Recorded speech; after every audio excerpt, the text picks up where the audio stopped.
சட்டம் கொண்டு வருபவர்களை செருப்பால் அடிக்க வேண்டும் என்றும் அவனுக்கு யார் அந்த உரிமையை கொடுத்தது எனவும் நடிகர் மன்சூர் அலிகான் சீறி பாய்ந்துள்ளார்.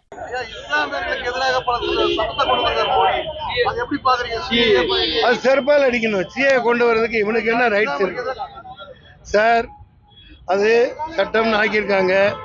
5 வருஷம் முன்னாடி 10 வருஷம் முன்னாடி சிஏங்கிற சட்டம்லாம் தவறான ஒன்று. அது கெஜ்ரிவால் சரியா பதில் சொல்லியிருக்காரு.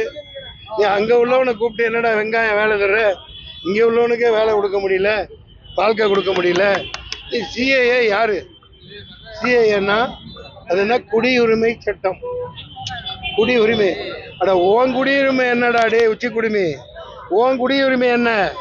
நான் மதவாதம் பேசுறவன் அல்ல. அவன் இடத்துல அவன் இருந்துக்குங்க. நீ எங்க இருந்து வந்த? எந்த கைபார் போலன் கணவாய் வழியா எப்ப வந்த? இந்தியா ஒண்ணுதா? எங்க அப்பா 800 வருஷம் ஆண்டிருக்கான். என்ன அவன் ஒன்னும் கொண்டுட்டு போல. இங்க நாங்க இந்தியா எங்களது தாய்நாடு, இஸ்லாம் எங்கள் வழிபாடு. அது ஒரே கொள்கை தான். மோதி கத்திக்கிட்டு இருக்காங்க ஒவ்வொரு இடத்துலயும். என்ன மேரா பாரத், மேரா பாரத், மேரா பாரத், மேரே பரிவார். இன்னும் அது வில்லன் கூட அவ்வளவு முகத்துல பாவனை காட்ட மாட்டான். அதனாலதான் விட்டுட்டு வந்துட்டேன். முடியல, அவருக்கு ஜோடி போட்டு போட்டி போட்டு நடிக்க முடியல. இனிமேல் அந்த பக்கமே போகலப்பா, இங்கே இருந்துடுறேன். பாராளுமன்றத்தில் போய் என்ன பண்ணுமோ பிறந்து புதுசாக அதுக்கு தான் கட்டி வச்சிருக்காரு மாப்பிள்ளை. நான் போவேன், நீங்கள்லாம் ஓட்டு போட்டு ஆதரவு கொடுக்கணும். நம்பிக்கை இருந்தால் கொடுங்க. நான் உங்கள் ஓட்டை தூக்கிட்டு வேற எங்கேயும் ஓடி போக மாட்டேன். மேரா பாரத், மேரா பரிவார்னா அவர் ஏன் பாரதமா, ஏன் நாடா, அவர் குடும்பமா? உனக்கு தான் நோன்பு வச்சிருக்கீங்களா? உனக்கு தான் குடும்பமே இல்லை. இல்லை இந்தியா குடும்பம்னா எல்லாம் தானே குடும்பம். हमारा भारत बोलो, हमारा भारत बोलो, हमारा परिवार बोलो.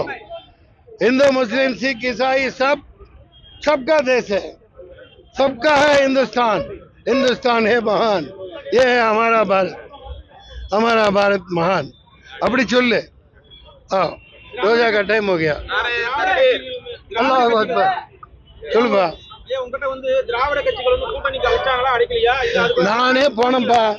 நானே வெக்கத்தை விட்டு சொன்னேன், போனேன், கேட்டேன், எல்லாத்துக்கும் சொல்லிட்டு தான் இருக்கேன். நான் மறைச்செல்லாம் பேச மாட்டேன். எந்த நாயும் கூப்பிடல, வேணாம், நான் தனியா நிக்கிறேன். ஏன்னா பயம். பொறுப்பா பொறுப்பா பொறுப்பா பொறுப்பா அவருக்கு பதில் சொல்லிடுறேன்ப்பா. கூப்பிட்டா ஜிந்தாபாத். அவங்க பயப்படுறாங்க. மன்சூர் அலிகான்னா அந்த பயம் இருக்கணும். அங்க பயப்படுறாங்க.